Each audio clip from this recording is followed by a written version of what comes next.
All right, welcome back to Fanbased. Today, we're just going to jump right into it. Am I lagging again? MVP for NFL has changed dramatically because of what happened on Monday night. I was wrong. I know Cam was going to laugh at me for that one. I guaranteed that the 49ers would beat the Ravens. That did not happen.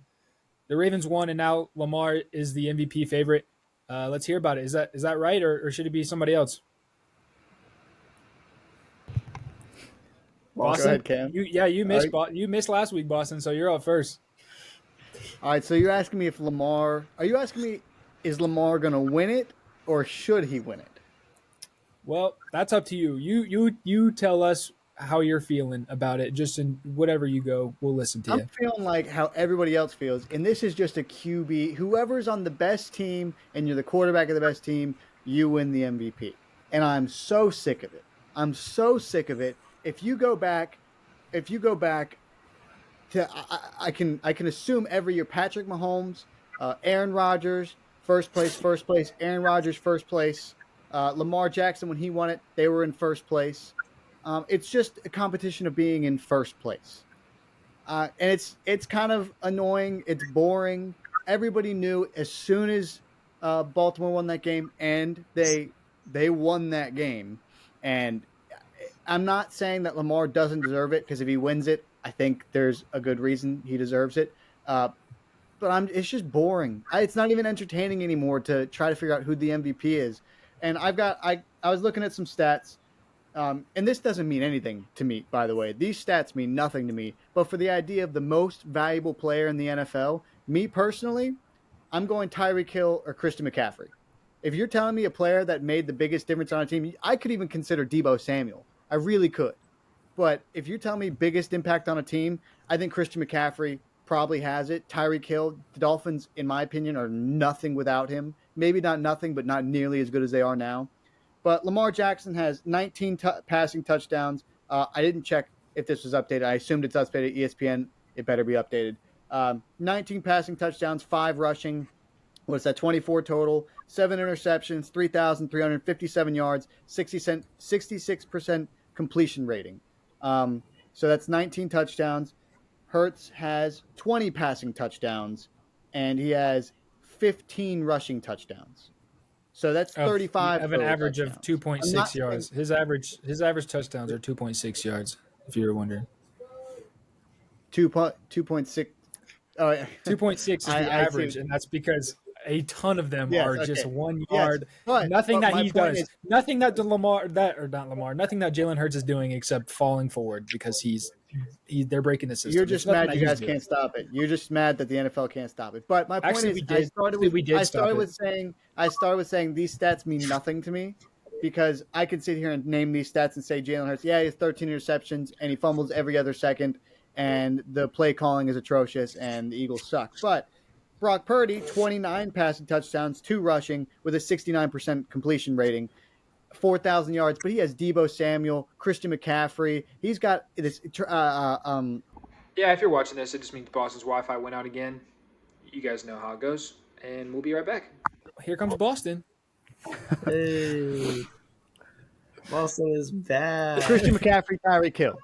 I give it to one of those boys at this point in the season. I'm not giving it to Lamar. I'm not giving it to any of these quarterbacks. None of these quarterbacks this year deserve it. Brock Purdy is the closest, in my opinion. I guess actually I might have Lamar over Brock Purdy, especially after the head-to-head game we saw happen.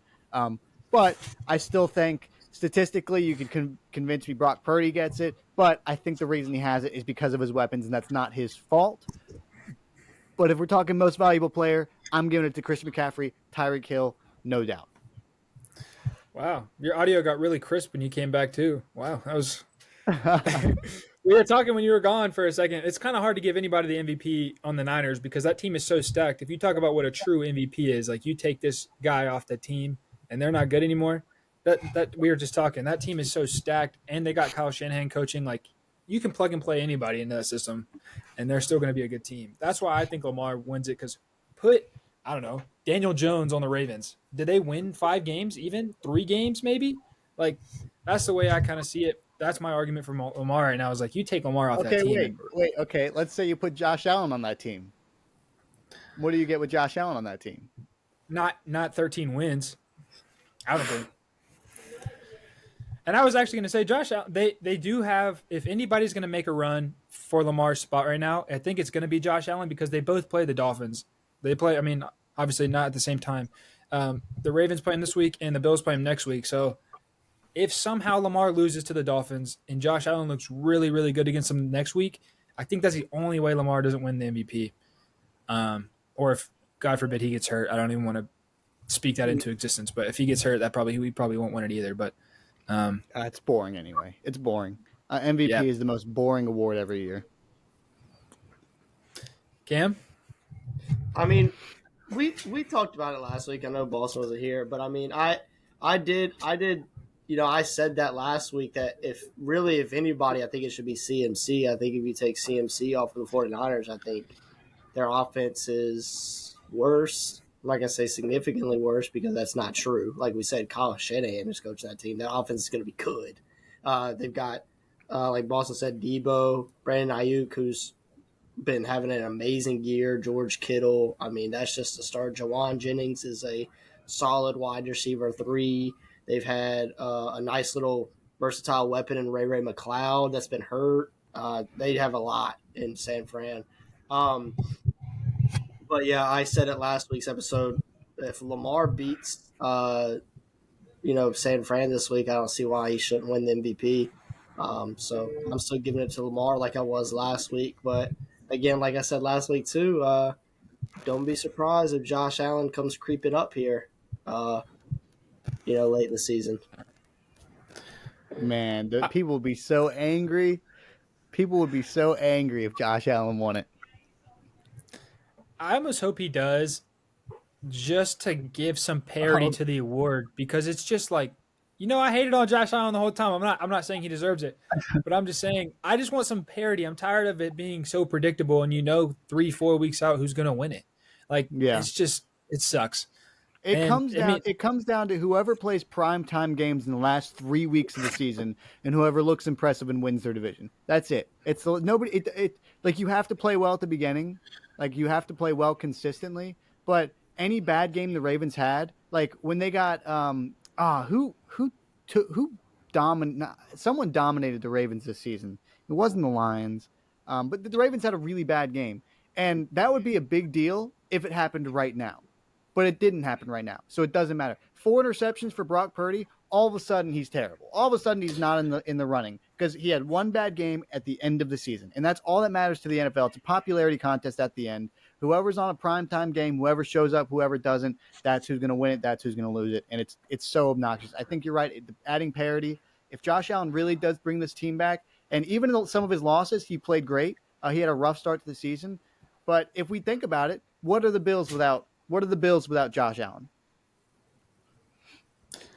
Yeah, probably. I mean, that's what I'm saying. It's so hard. You got a lot of players you take off there, and that's why it's hard for me to give it to a 49er, because you can say, what are the Niners without Purdy, without McCaffrey, without Debo, and they're not as good, but they're still a good team. Mm-hmm. And honestly, to me, the MVP of the Niners that's been proven when he's missed time is Trent Williams. When he is missed I'd time, love to see Trent Williams get MVP. I think O-line, there should be an O-lineman MVP almost every year. Yeah, especially left tackle. I mean, that's one of those positions. I mean, it's so important, and it doesn't get enough love. People don't know. I mean, we can probably name more, but the casual NFL fan can probably name 3 left tackles, if that. So, yeah. I mean, that's crazy. And they could probably name all 32 NFL quarterbacks, or at least, the ones that start consistently and don't get benched or hurt. So, But I kind of have a weird turn here. While we're on the subject of super predictability, the Dodgers, what is going on? How has baseball come to this, where this one team can sign every damn player they want, defer all the money, and just be a super team? You want to talk about super team? The Golden State was a super team. The Dodgers made the Warriors just look like they're just an average team. It's crazy what they're doing right now. Cam, you know the most about baseball, I think, out of all of us. What's going on? How is this happening? What does it mean for baseball? In my personal opinion, and probably not the popular opinion, I don't think it's good for baseball. Honestly, I think if a smaller market team tried doing this, I don't think the MLB would allow it. Honestly, I feel like the MLB would try to step in and be like, no, no, no, you can't give Shohei Ohtani $700 million and defer 95% of the contract. Um, I like I said, I don't like it at all, and people can call me soft for being like a Red Sox fan and being like, oh well, if your team would have done it, you wouldn't have cared. Nah, I would have cared honestly. Um, but then you see them, they come in there and they trade for Tyler Glass now, and they give him a $135 million extension, and then they sign Yamamoto $300 million, and it's just I really don't like it, and I'm not going to comment too much on it just because I don't want to like get too far into it, but I feel bad for the teams. Don't worry, I'll get into it. I'm more than happy to get into it. Okay, I was gonna say Austin's a baseball guru too. That's what you got. Because I've been waiting I saw the Phillies win when I was 8 years old. Okay, I love baseball. Most professional sports I've been to have been Phillies games in Citizens Bank Park. And this is the time of my life where I've got Bryce Harper, I've got Trey Turner, I've got Zach Wheeler, I've got the best catcher in baseball, JT Realmuto. I've got this insane stacked lineup, and the Dodgers love to blow it, so that's fine.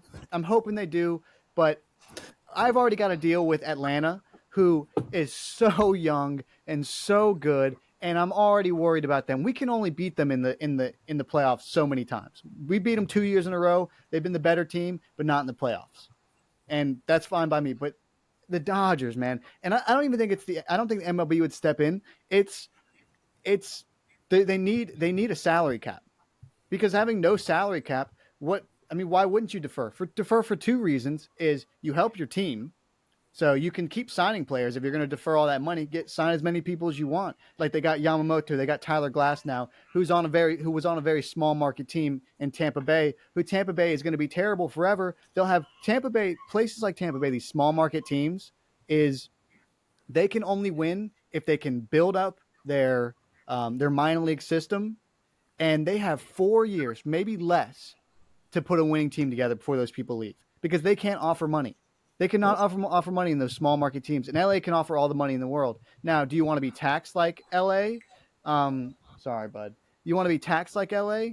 No, but you can put that money aside. Having Yamamoto, Walker Buehler, Shohei Ohtani's not even going to pitch. He's not even going to pitch. Along with that, they've got Freddie Freeman, who's playing lights out. I mean, MVP baseball, even at his age. Mookie Betts, Ohtani will be in the field when he gets back. Will Smith. I mean, and I love Chris Taylor, by the way. Chris Taylor is a player you can put at any position. He's awesome. I do like him. Hate that he's on the Dodgers, but I love him. But that team, anyway, the MLB needs to put a salary cap on it. It's getting ridiculous. It might be a waste of time. They're going to make the playoffs. There's no way they don't. Now the National League is kind of stacked with Philly, Atlanta, Dodgers. That'll be fun. But other than that, it's stacked. It's boring. It's making people want to watch less. They need a salary cap. Maybe not. They could still put a little salary cap on it, like keep them having a lot of money if they want to, but at least put some sort of cap on it, because this is how it's going to be forever. You'll never see a bad team be good, except like the Diamondbacks are good right now. They're all really young. You look at that team and you're like, oh, those are all kids out there. Yeah, and they're going to be gone in the next 3-4 years, because Arizona's not going to have the money to give to them, and they're probably going to go play for some big market team. And I'll finish by saying, the Yankees continue to suck, having so much money, and it's so great to watch. Yeah, it sucks to see. I mean, I'm a Mets fan, and whatever. That's its own thing. They have all the money in the world, and they still suck, just like the Yankees. But no salary cap is stupid. I mean, the Athletics are always going to be bad. They invented Moneyball, and it worked for a little bit, but it still didn't. What did it? In turn, what did it get them? I mean, here they are. They're about to have to sell their team. Or they did sell their team, and they're having to move to Vegas. It's just, in NFL, having the salary cap, NBA, every team gets a chance. I mean, fair and square. Every team's got the same amount of money to allocate, technically. I know there's ways around it. I know, But MLB is just like, the Dodgers are spending more money this year than the A's are going to spend in the next 15 or 20 combined. And it's just crazy to me that's like allowed. It's just the same. The same teams are good every year, and it's not fun to watch. And if Japan keeps producing players like they are, Why wouldn't you want to live in LA? It's the closest flight back home. If you're that close, they're not going to want to play. They're not going to want to play on the East Coast. It wouldn't make sense. They'd No. be so far away from their family. So Yeah. if that's the case, LA is just going to keep getting stacked. With, not only are they going to have people wanting to come play in LA from the United States or anywhere, regardless of Puerto Rico, Dominican Republic, those places, but now Japan's almost a guarantee to get those players. Because one, if you're from Japan, wouldn't you want to play with other Japanese players? First of all, you get to see your family more often, and now it's like you and all your buddies get to be on the same team alongside of all these major MLB stars. Like Chase Utley, my favorite player in the world. At the end of his career, he went to go play for LA because he loves LA. That's just how it is. Freddie Freeman, he went to LA. I mean, these guys are really good, and they're like, you know what? I just want to hang out in LA. Makes sense. It makes sense. You go to Tampa Bay, they got an ugly stadium. You got no sales tax or no state tax, no sales tax. Beautiful. But nobody wants to go down there. It's a small market. You're not selling a lot. You're not even in, I mean, in LA, you do a commercial, you're going to make so much money off that. So these big markets, like you said, Landon, just have so much money. It's ridiculous. It's funny to see. Like, I don't know how much y'all watch hockey, but hockey is so even with their salary cap that every team can win. And it makes hockey so fun to watch. Now you'll get a player like Sidney Crosby, Connor Bedard, Connor McDavid, and those guys will dominate. But you can only afford to pay so many good guys. You can pay him top dollar, but that means you got one top dollar guy. Maybe you can pay 4 top dollar guys at most. I'm talking if you have salary, if you have your bench player, your second, third, and fourth string, your lines are like paid nothing. Then you can get 4 good players. But other than that, you got 1 star, and then you got 2, 3, 4 good guys, and everybody else is just trying to make a name in the NHL, and it's so fun to watch. Yeah, I mean, I hate to do this to you, Cam. I mean, we go through the same pain. You're talking about how like diverse all these teams are, and in like the NBA and NFL and NHL, like everything's so balanced. I'm doing another weird turn. I'm full of weird transitions today. How have the Charlotte Hornets managed to be absolutely awful year after year after year? And they're on the same salary cap as anybody else. They had the same opportunity as anybody else. They had the best player, or if you want to argue, I'm not even going to try to get the LeBron MJ debate right now, but you have a top 2 player all time at owning your team, helping make decisions for, I don't know, I don't even know how long he was the owner, long enough to make some impact. It didn't matter. The Hornets suck over and over and over. I don't get it. Cam, I have a lot to say on this, so I'm going to let you guys start first. Let's hear from Cam. Just a backstory, I guess, for me was when I was young, I didn't really watch the NBA, right? I watched some college basketball, but I didn't really watch the NBA. Like I at first I was like a Boston Celtics fan because it was like, oh, I like their colors and they're good, so like why not? And then it turned into LeBron. I was just a LeBron follower. Like I liked Cleveland, then I liked Miami, then I liked Cleveland again. But then a few years ago, hometown team, Charlotte Hornets. Why would I not pull for them? They're not that good right now, so it'll be even sweeter when they are good. So then, they're still just as bad as they were. They're worse. Or worse, yeah. I think what plays into it is exactly who you were just talking about, Michael Jordan. I think he was a very cheap owner. We never went out and spent money. The largest contract I can remember giving anybody was Nicholas Batum and Gordon Hayward, and why the hell did we give them that much money? I just don't think that up top. I don't think the right decisions were made from up top, and it trickled down to a waterfall effect of the wrong decisions being made down below from like the coaching staff and stuff. James Borrego was a not home run hire, but I don't know what the word would be, but like a long shot. Like it was one of those things where like, hey, we'll hire James Borrego and this might work out, but it might not too, and it didn't clearly. And then we fire him and buy Boston, I guess. We fire James Borrego and we bring in Steve Clifford, who is the man that was god awful of a coach that we already fired before. And I just never, I still to this day, because he's still our head coach right now, have not understood why did we hire Steve Clifford again. And I want him fired. I've never wanted a coach of a team of any coordinate. Like, I'm a Steelers fan, and I had to endure Matt Canada for that long, And I have never wanted a coach fired more than Steve Clifford right now. Now, Matt Canada, I really wanted him fired too. But Steve Clifford has got to go. We have to get a young coach in there. And honestly, we got to do a better job with like keeping our players healthy somewhere. There's got to be something we can do. Like LaMelo missing as much as he is not going to work for us. Like it's really not. If LaMelo just keeps missing that much time, like for how much I hate to say it, we're just going to have to move on from him or something, because we can't be paying him that much money to miss, 20, 30 games a year every single year, because he's the backbone of our team right now. We need to build around LaMelo. I like it. I like some of the young guys we have. Like I would love to keep LaMelo, Brandon Miller, Mark Williams, Miles Bridges, in Charlotte. Like kind of build around those four. I feel like those four are a really good four to build around. But I think first you got to build around them, and then you got to find the right coaches, because the right coaches is key, especially in the NBA. I think NBA is a very big coaching league where it matters. But like I said, it starts up top. So maybe now that MJ's out of there, maybe we can start. I think Mitch Kupchak needs to be gone too. I mean, he's done a better job drafting, but business decisions still haven't been there.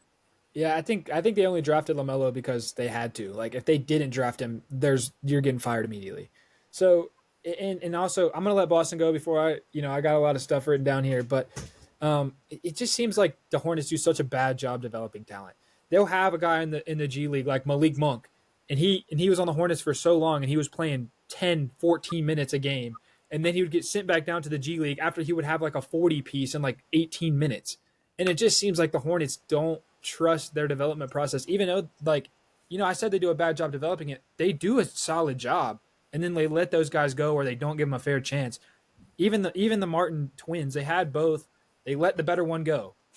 Like it's because they didn't have any domestic abuse going against them. That's why they got rid of them. I don't know what they were doing with Miles Bridges. I think that's signing a guy who's done stuff like that is really bad for your organization. It sets a bad tone. And then you got guys going out and causing trouble, and you're not going to do anything about it because it's like, hey, Miles Bridges is here, and he just did what he did. So, I got a whole bunch of little stuff I'll touch on. But go ahead, Boston. All right. The Hornets suck. They're going to suck for a long time. They have sucked for a long time. They have really nice jerseys. All right, Landon, go ahead. Okay. All right.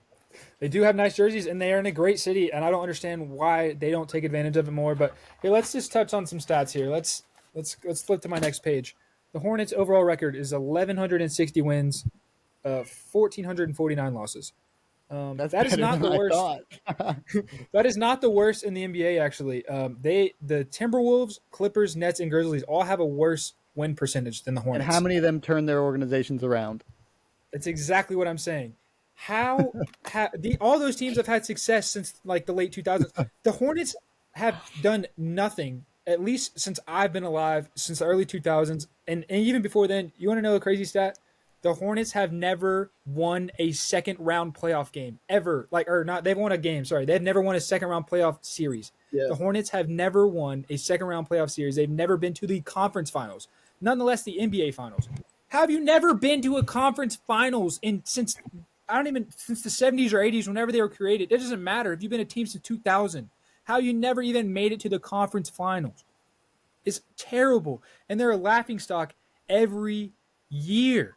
It's like you name these teams: the Grizzlies, Nets, Clippers, and Timberwolves. They're all good now. The Nets, they had big three, and they're still better than the Hornets, and they lost 3 of the top 20 players in the league. They had enough time to get them and lose them before the Hornets were good. Oh my God, I just don't understand. Like, LaMelo's good. Like, Miles Bridges is awful off the court, but he's a good player when he's on the court. He is good. Brandon Miller's really good. I like him as a young stud. JT Thor is garbage. JT Thor is garbage. If anybody who thinks JT Thor has a shot, please, he's a waste of space. Don't even have him in the G League. I'm so sick of watching JT Thor. Yeah. I've been to plenty of Swarm games. JT Thor gets bodied by point guards in G League. Yes. Yeah, he's bad, and that's the whole like even the Hornets draft night 2 years ago, they drafted Jalen Duren, who's way better than Mark Williams. Then traded the way they did it was so stupid. They could have just drafted Mark Williams at first. They drafted Jalen Duren, then let the Pistons draft Mark Williams like 3 picks later, and then swap picks and got nothing. They didn't get a second round pick in return. They didn't get any cash. They didn't get any players. It was the dumbest thing I've ever seen. If you wanted Mark Williams, just draft him there. But Jalen Duren's proven to be the better player. Mark Williams is fine. Don't get me wrong. But that's the whole Hornets organization. Get players who are fine. It's so stupid. Get It's the players dumbest. who are fine. That's it. Just get the most mediocre guys that you can. Go find a guy playing pickup in downtown Charlotte and put him in a Hornets jersey. I mean, come on, dude. How have you?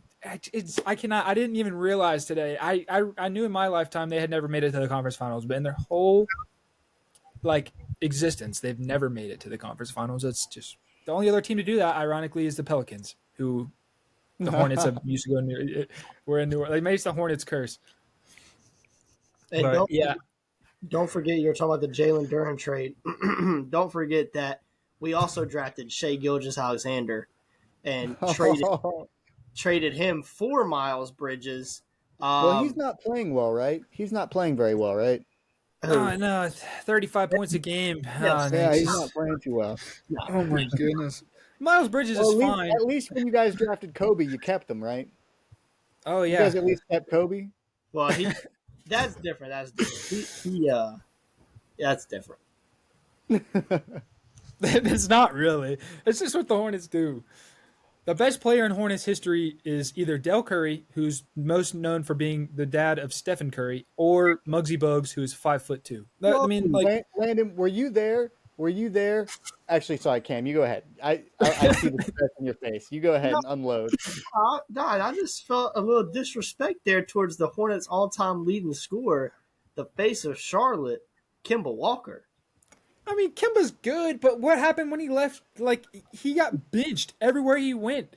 He carried a group of us. He took that Hornets team was me, you, Boston, and our little cousins. That, I mean, you look good on that team. Like, congrats, you have a 6.4 point goal. With that being said, quit saying free Cade Cunningham. This is the time where Cade Cunningham should be going off. This is the time where he should be going off and proving that he is the most elite player in the NBA with this garbage team. I don't care what anybody says. I'm tired of free Cade Cunningham. Free him after this, all right? But this is I think Cade Cunningham is proving himself, but I want him this is way too soon. They suck. They're maybe the worst team in the history of basketball, and I'm a Sixers fan. So I just think free Cade Cunningham is way too soon. I don't like that. But I just think Cade Cunningham needs to play his butt off this entire season, and then we'll figure it out. Okay? Free Cade Cunningham. Oh my god! I mean, it's time for him to develop. They have a solid team. They got Jalen Duren, who we just talked about. Asar Thompson's good. Do they he's have a solid okay. team? Asar Thompson is essentially like a slightly better version than Matisse Thybulle. We'll talk about that later. I was going to say, Don't you just called Boston's favorite player. Don't disrespect Matisse. No, I'm All not. I think Matisse Thybulle is like a really, really good defender. He just can't score. Great. No, he can't score. He cannot score. Asar can score a little bit better than Matisse. Yeah, that's fair. That's a lot of people could. That's You know why who couldn't though? We can. Ben Simmons. Virgin. Ben Simmons, I don't know how this guy's still in the league. He's a bank robber. He should be in jail, bro. He is still taking money from the NBA.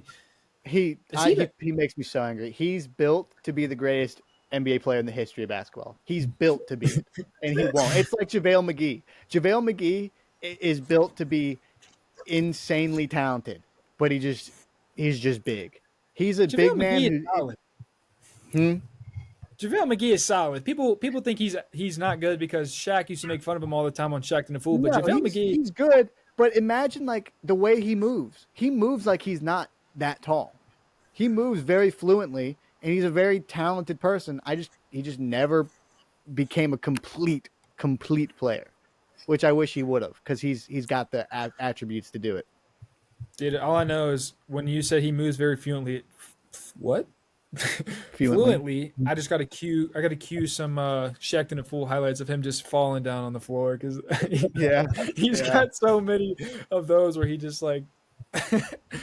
Oh yeah, but you're right, Boston. The Hornets are great at looking cool and having cool uniforms, and they have a solid stadium too. It's actually, I mean, it's called like It's nice. No, the Hive or that's a whatever, nice stadium. The and it's just they're Spectrum just Center is bad. nice. Yeah, but we've touched on the lamer sports a little bit. Let's go back to NFL.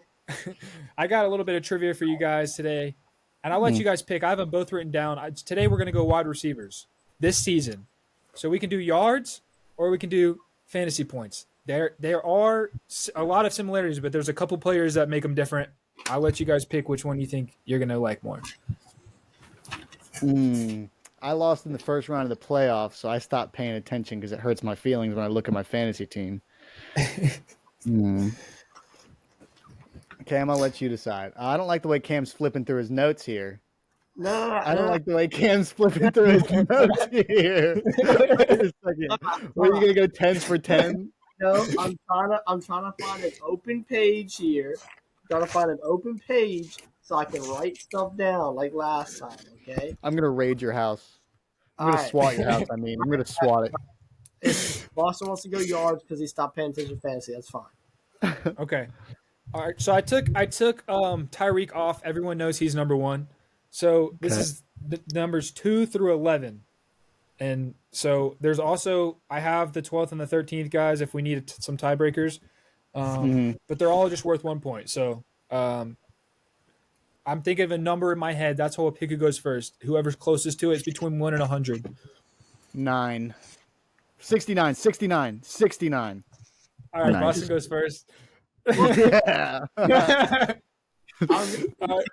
Boston.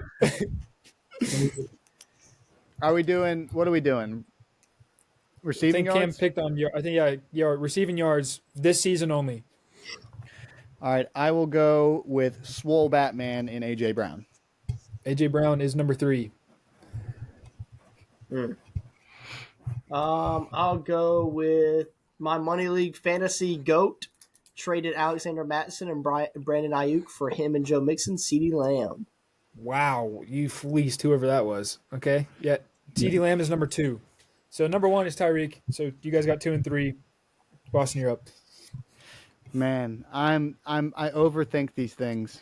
I overthink these things big time. All right, receiving yards. I don't think Smitty's up there, but shout out to Smitty for back-to-back 1,000-yard seasons. But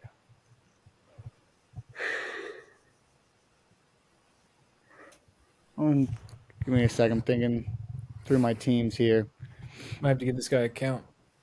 You might. Wait, give me a sec. I'm stressing. You know, I got time to go. Cooper Kupp got injured. Oh, you Dude. can't get one receiver in the NFL. Dude, listen. Boston does not like the bright lights. Justin Jefferson got hurt. Dude, why is my brain going out of it? The Donald Trump meme in there. Turn them off. I can't. I'm folding under the lights. All right, give me 10 seconds and I'll come up with something. Okay. Not Stephon. Dude, I'm gonna throw Amari Cooper in there just because of that big game he had with. Yep, he's there. Number 6. Okay. You're overthinking it. Those guys are. You're just think of the top 10 guys that you think in the league, honestly.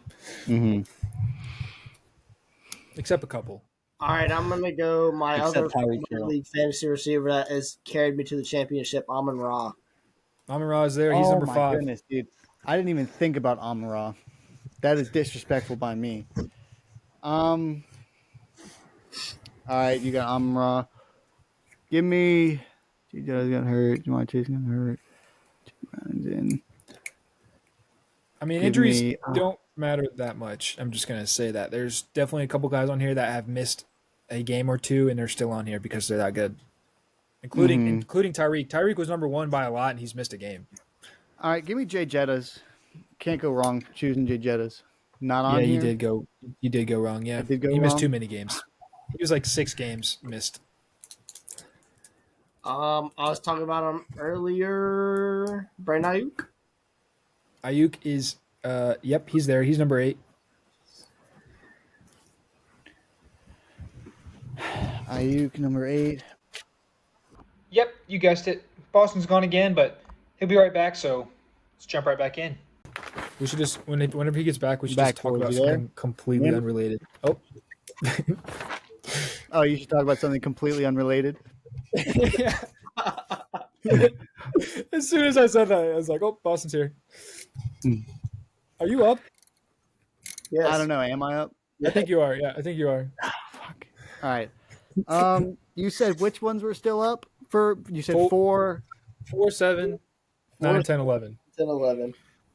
So, you said Olave, and I'm not going to say Adam Thielen. I know it's not Adam Thielen, but it's making me think of those NFC South teams, and they've got to have a player. And I want to say Mike Evans, because Mike Evans has hit.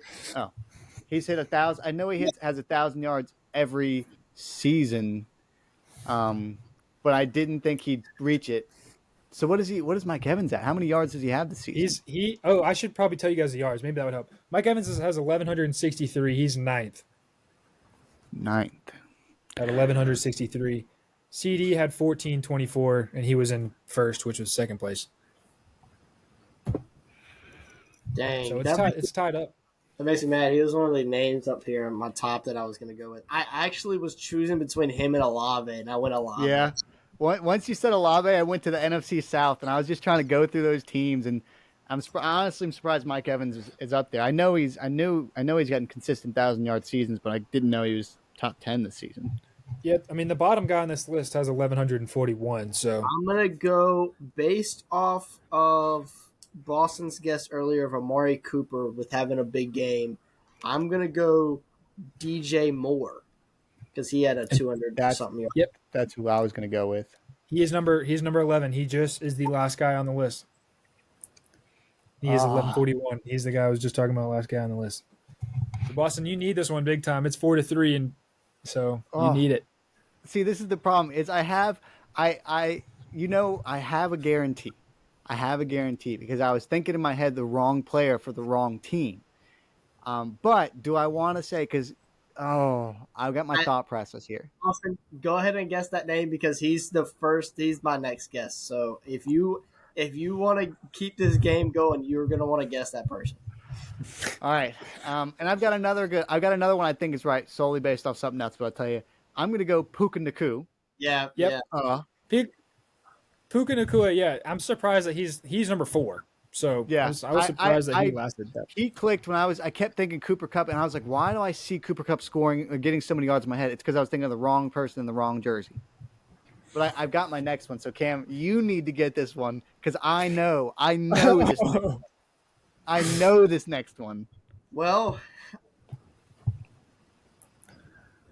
in that case, my next best guess, because injuries don't play a factor. This guy's missed games. Dude, no! That's the tip that Landon gave it away when he said that, because now that clicked with me. I mean, injuries. Wait, did you say? I couldn't hear you. Keenan Allen. Yep, Keenan's there. He's number 7. Boston, if you don't get this, you're done. That's not even who I was thinking about, so it doesn't matter. But Keenan Allen's a great guess. I don't know how I didn't get Keenan Allen. But the guy I'm thinking of wears an orange, white, and black similar to this right here. And I'm going to go Jamar. Well, now I'm kind of worried. Is it Jamar Chase? Because when you said it was injuries didn't matter and Jay Jettas wasn't it? I was like, dude, who else could it be? And Keenan Allen was not one of my guesses. I completely forgot about Keenan Allen. Jamar Chase is that 10th guy. And Keenan Allen is still 7th, even though he's missed 3 games now. 2, and I think 2. Easton Stick as a quarterback. Yeah, that's true. All right, so I have 2 guys left on the list, guys, 12 and 13.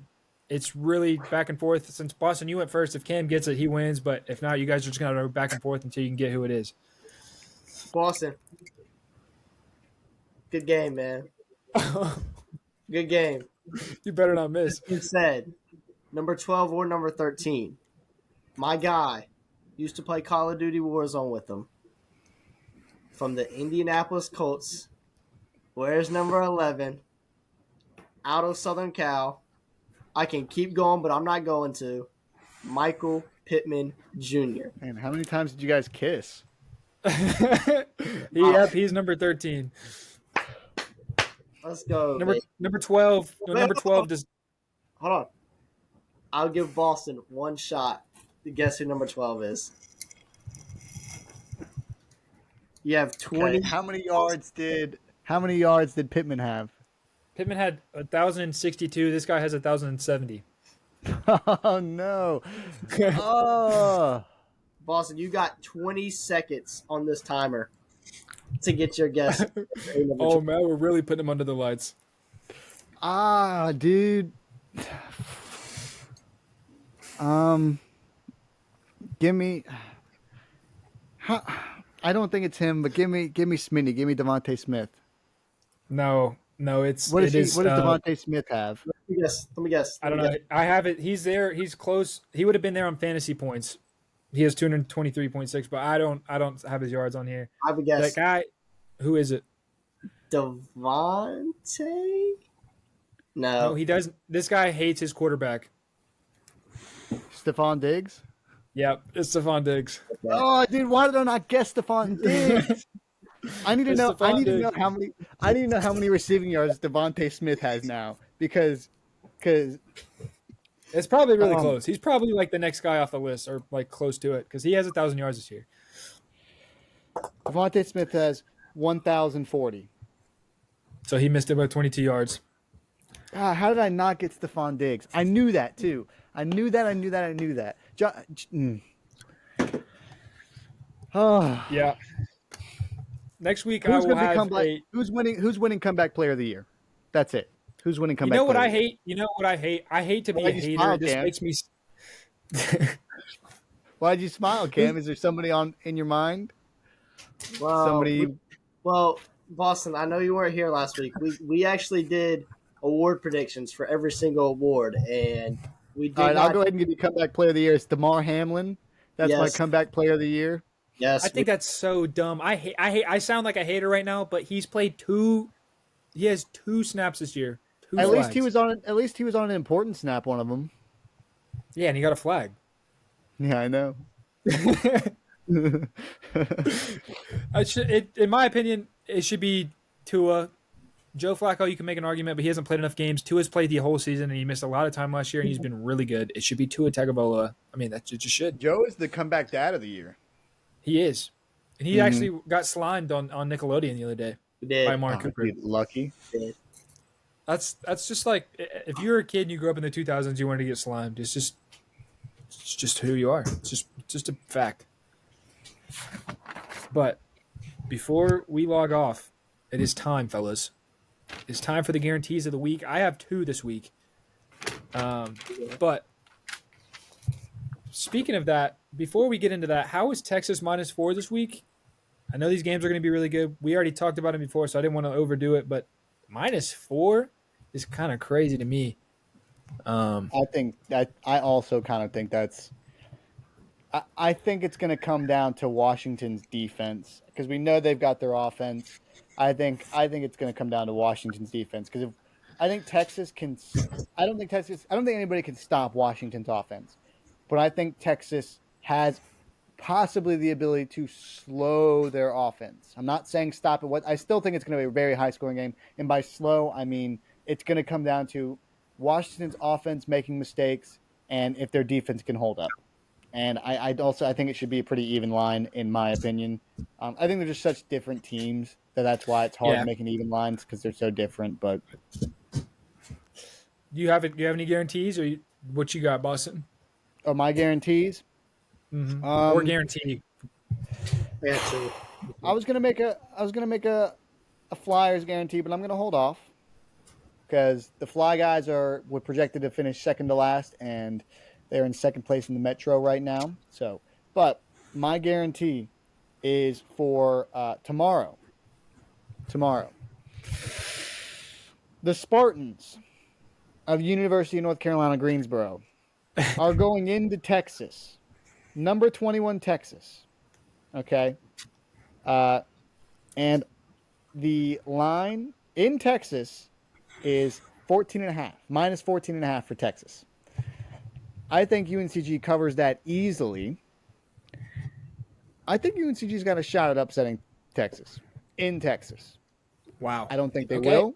I think they'll cover, and I think I'd bet a lot of money on them covering if I didn't live in this state. Well, plus 14.5 is your guarantee for UNCG then? Yes. Okay.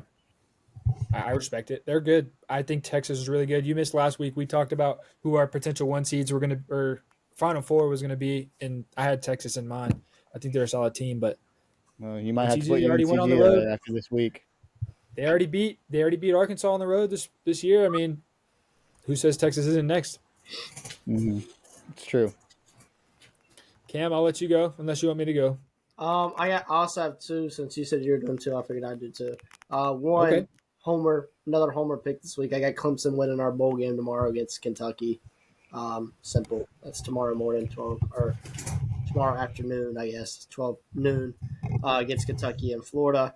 In the I forgot what bowl we're in. Who knows? Some kind of sponsored bowl to make some extra money. Yeah.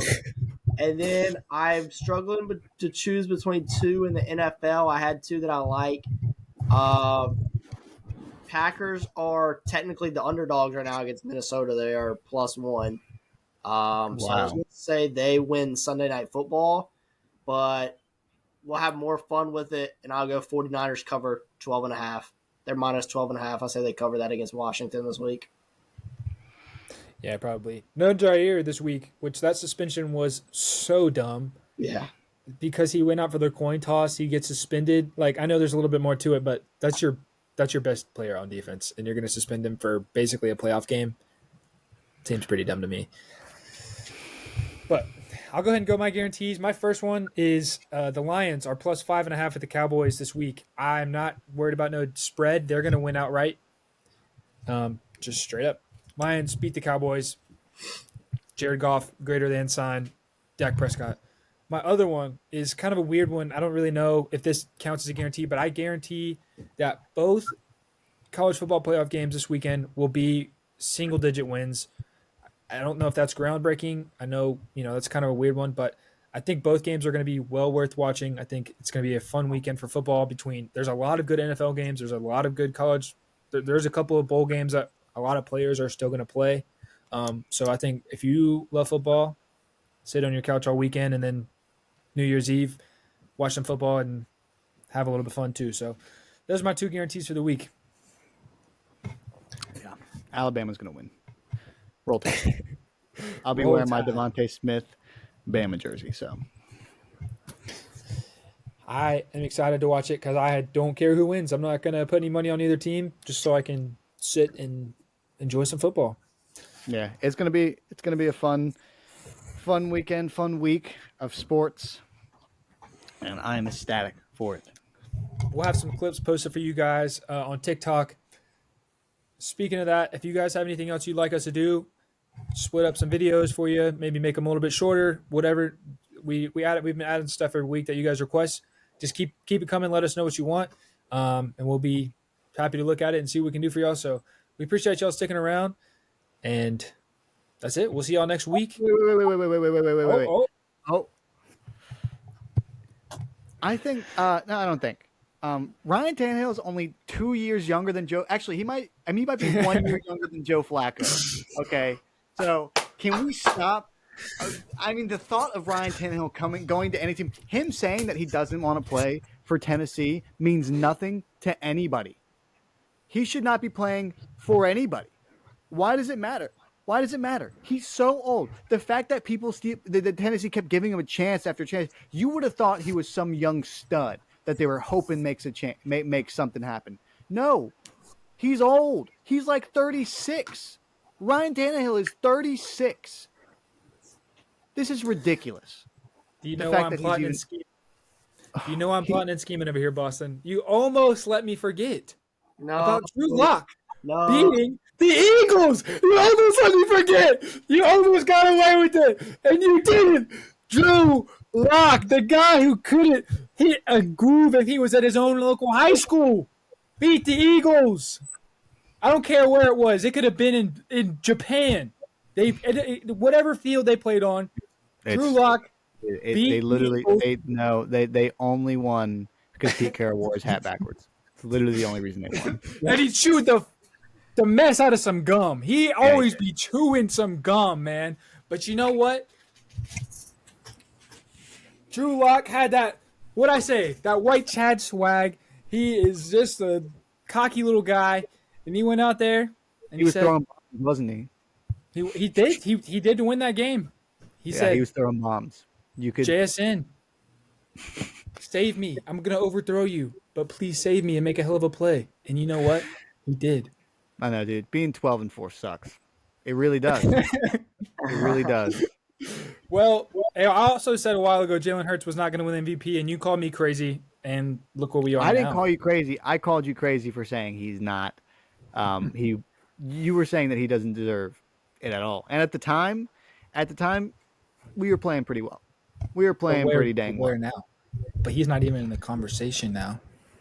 That's fine. That's fine. I don't need him to be in the conversation. Should be Drew Lock. Drew Lock should be. Drew Lock should be in the conversation. Hey, Boston. Hey, Boston. Oh gosh, what? Into the first quarter, Pistons are up. Cade Cunningham 5 for 8, 10 points and an assist. So they're beating the Celtics right now. That won't stand. Free Cade. No way. Wow, congrats. 10 points and 1 assist. What an elite stat line. You know, the most impressive part is having an assist on that team. He should be averaging. He should be leading the league in points. He should be leading the league in points. It is a dream. The Detroit Pistons is a team Landon would draft and pick up. He would get all the worst players so he can take all the shots, so he can have an all-star stat line. That's what it should be. Yeah, exactly. And that's what Cade Cunningham has. And he should be averaging the most points in the NBA. He really should. The only thing he doesn't do that I do is I get guys who hustle and rebound, so I can just get even more shots. And then when they don't score and I get triple teamed and I have to pass to them, then I can get mad and I can blame it on them because they can't even hit a simple layup. Even though they can get 75 rebounds, it's okay. I'll get triple teamed, I pass it to them, they're wide open, they're gonna miss, and I'll get mad at them and I'll blame it on them. So then when I lose, it's not my fault. Okay, it's easy. Come on. Mm-hmm. Mm-hmm. With that being said, honestly, you know what? I'm on board. Free Cade Cunningham. Detroit sucks. Who would want to live there? Get him out of Detroit. I mean, that is true. Who would want to go to Detroit if you had to get drafted anywhere? Did y'all see? So I saw it today. I can't remember who posted. It was the all 4 major sports since 2000. The worst record in each sport since 2000 is held by a Detroit team. The Detroit Tigers, the Detroit Lions, the Detroit Pistons, and the Detroit Red Wings all have had the lowest winning percentage in the past 23 years, about to be 24. They've had their one team within those years has had the lowest winning percentage, and that is awesome. I don't think the Pistons have it right now, but they're on pace for it. Well, they're on pace. Yeah, they're on pace. To be fair, they're on pace for 5 wins, which I don't think they could possibly end with 5 wins. But if they did, I think it's held by the Bobcats, which I think is not fair because the Bobcats, I think it was a shortened season. No, they deserve it. Yeah, they deserve it. They sucked. Golly, they sucked. Now, the Sixers sucked, but it was the most fun time in my life because KJ McDaniels was my favorite player. KJ McDaniels and Hollis Thompson were my 2 favorite players. So, shout out to them because they probably have nothing better to do than listen to this podcast. So, they are actually listening. I got word from downstairs. So for real, dude, KJ, that time you threw that solo alley off the glass to yourself against LeBron when we lost by like 60. That was elite. All right, before we dig too far away, we got to wrap it up. Thanks for sticking around with us, even though obviously we have no idea what we're doing, and we will see you guys next week. I hate you, Ryan Tannehill. I hate you so much.